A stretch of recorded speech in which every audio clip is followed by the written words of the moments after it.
एक गांव में एक चुड़ैल का साया था। वह चुड़ैल रात होते ही लोगों के घरों में घुसती और जो भी दरवाजा खोलता उसे अपने साथ उठाकर ले जाती। अरे मर गया रे, कोई तो मुझे बचाओ, कोई तो मुझे इस चुड़ैल से बचाओ, ये मुझे ले जाकर खा जाएगी। अगले दिन, ए विमला, जल्दी से ये सारे बर्तन धो ले, अंधेरा होने वाला है। अगर रात हो गई तो चुड़ैल यहाँ आ जाएगी। जी माँ जी, मैं रात होने से पहले सारा काम खत्म कर लूंगी। फिर इतना बोलकर विमला की सास घर के अंदर चली जाती है। सुनो जी, तुम्हें पता चला, कल कल्लू को चुड़ैल उठाकर ले गई। हाँ, मुझे सुबह ही पता चला। गांव वालों ने उसे बोला था कि अपने घर के आगे चुड़ैल कल आना लिखवा ले, लेकिन वो कहता था कि मैं इन चीजों में विश्वास नहीं रखता और मैं किसी चुड़ैल से नहीं डरता। और अब देखो, उठा के ले गई ना चुड़ैल उसको। आप सही बोल रहे हो जी, भगवान का लाख शुक्र है, हमने तो अपने घर के आगे चुड़ैल का लाना लिखा हुआ है। तभी उसका बेटा घर आता है। हाँ मां, लेकिन विमला घर के बाहर ही काम कर रही है। उसे भी घर के अंदर बुला लो, अंधेरा होने वाला है, कहीं चुड़ैल ना आ जाए। क्यों रे राजेश, तुझे बड़ी फिक्र हो रही अपनी बीवी की। तू चुपचाप अपने कमरे में चला जा। जब तेरी पत्नी बाहर का सारा काम निपटा लेगी तभी उसे घर में आने दूंगी। चल चुपचाप अपने कमरे में जा। फिर वह उदास होकर अपने कमरे में चला जाता और खिड़की से विमला को पुकारता है। विमला, विमला, अंधेरा होने वाला है, कहीं चुड़ैल ना आ जाए। लेकिन मेरा काम अभी खत्म नहीं हुआ। अगर मैं काम अधूरा छोड़ के आऊंगी तो माँ जी को अच्छा नहीं लगेगा। मैं यहाँ नहीं रहना चाहिए, कहीं चुड़ैल ना आ जाए। फिर विमला घर के अंदर जाने लगती है।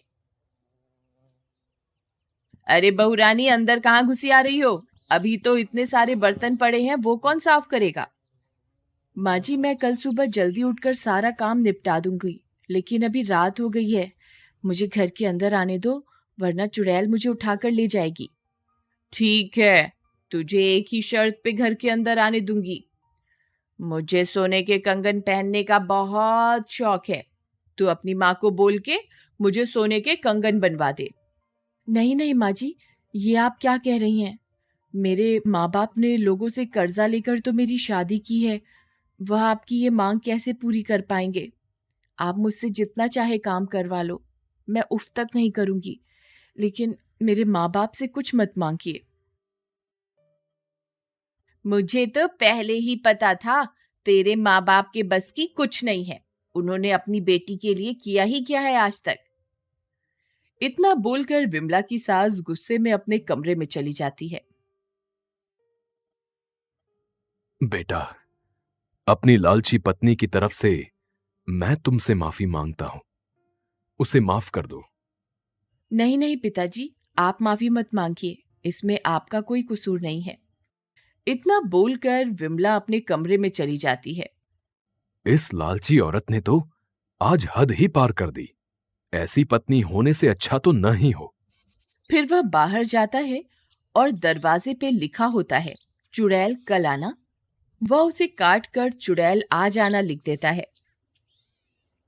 और जल्दी से घर के अंदर चला जाता है और अलमारी के पीछे छुप जाता है। फिर अंधेरा होने पर चुड़ैल अपने शिकार पर निकलती है।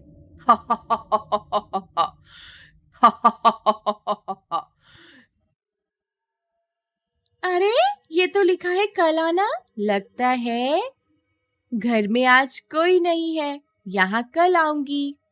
फिर वह आगे बढ़ जाती है।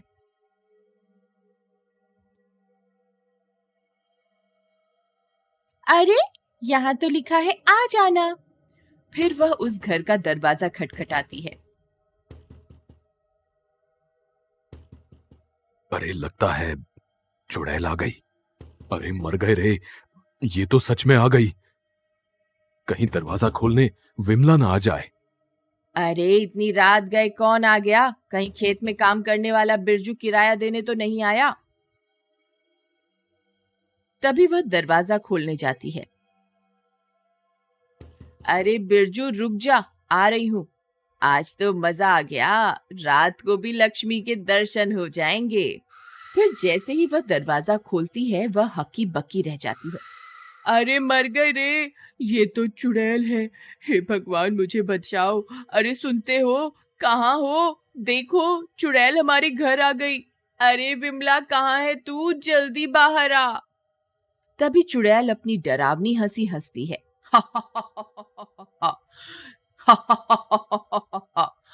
तुझे मुझसे कोई नहीं बचा सकता। इतना बोलकर वह उसे उठाती है और आसमां में उड़ जाती है। सब गांव वाले इस मंजर को अपनी आंखों से देखते हैं, लेकिन कोई भी डर के मारे उसे बचाने के लिए बाहर नहीं आता और चुड़ैल उसे उठाकर अपने साथ ले जाती है। शुक्र है भगवान का, इस लालची औरत से जान तो छूटी। तभी विमला बाहर आती है। अरे पिताजी, ये कैसी आवाज थी और माँ जी कहाँ हैं? उस लालची औरत को तो चुड़ैल उठाकर ले गई। आज से तुम्हारी सारी परेशानियों का अंत। लेकिन पिताजी, हमने तो घर के बाहर चुड़ैल कल आना लिखा हुआ था, तो फिर चुड़ैल हमारे घर कैसे आ गई? अरे ये क्या, किसी ने इसे काटकर चुड़ैल आज आना लिख दिया। ये किसने किया? ये जरूर किसी गांव वाले की शरारत है। मैं अभी पता लगाता हूं। ठहरो बेटा, तुम्हें कहीं जाने की जरूरत नहीं है। ये मैंने ही किया है। इस लालची औरत को सजा मिलनी चाहिए थी। नहीं पिताजी, ये आपने ठीक नहीं किया। आपको ऐसा नहीं करना चाहिए था। बेटा, मुझसे रोज रोज तुम्हारी ऐसी हालत देखी नहीं जाती थी, इसीलिए मुझे लगा कि इस लालची औरत को सबक सिखाने का यही सही तरीका है। अब क्या करें? मां को वापस कैसे लाएं? इतनी रात में जंगल में जाना खतरे से खाली नहीं होगा। हम सुबह होने का इंतजार करते हैं। नहीं नहीं, जब तक तो बहुत देर हो जाएगी। हमें माँ जी को अभी ढूंढना होगा। अरे विमला, तुम पागल हो गई हो क्या, जो इतनी रात को इतने घने जंगल में जाने की बात कर रही हो? हमें सुबह होने का इंतजार करना ही होगा। ठीक है, आप सुबह होने का इंतजार करिए, मैं माँ जी को ढूंढने अभी जा रही हूँ। इतना बोलकर विमला अकेले ही हाथ में मशाल लिए इतने घने जंगल में घुस जाती है।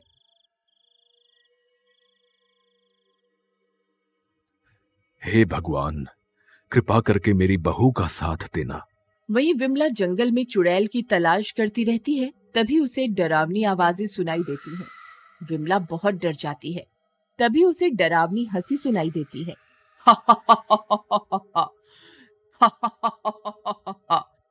अरे ये कौन है जो खुद यहाँ मरने के लिए आ गया? ए लड़की, तेरी इतनी हिम्मत जो खुद इतने घने जंगल में आई? तुझे बिल्कुल भी डर नहीं लगा? हे चुड़ैल, कृपा करके मेरी माँ को छोड़ दो, बदले में मेरी जान ले लो। विमला की ये सारी बातें वह लालची औरत भी सुनती है। अरे मैं तो इसकी बिल्कुल भी परवाह नहीं करती थी और इसे कितना दुख पहुंचाती थी, लेकिन ये तो मेरी जान बचाने के लिए अपनी जान देने को तैयार है। अच्छा ऐसी बात है, ठीक है, मैं इसे आजाद कर देती हूँ, लेकिन बदले में तुझे अपने खून से मेरी प्यास बुझानी होगी। ठीक है, मैं तैयार हूँ, बस आप माँ जी को यहाँ से जाने दो। नहीं नहीं विमला, मुझ जैसी लालची औरत के लिए तुम अपनी जान मत दो, मैं इस सील के लायक हूँ। नहीं नहीं माँ जी, आप ये क्या कह रही हैं? जल्दी फैसला करो, कौन मेरी प्यास बुझाएगा। तभी राजेश अपने साथ गांव वालों को लेकर वहां पहुंच जाता है। अरे ये क्या, ये सब लोग कहाँ से आ गए? लगता है मुझे यहाँ से भागना ही पड़ेगा। अरे भागो रे भागो, अपनी जान बचाकर भागो। गांव वालों, मैं वापस लौटकर जरूर आऊंगी, मैं किसी को नहीं छोड़ूंगी। विमला, हम सब तुम्हारी बहादुरी देखकर दंग रह गए। तुमने जो आज किया है, ऐसा करने की हिम्मत किसी में नहीं थी।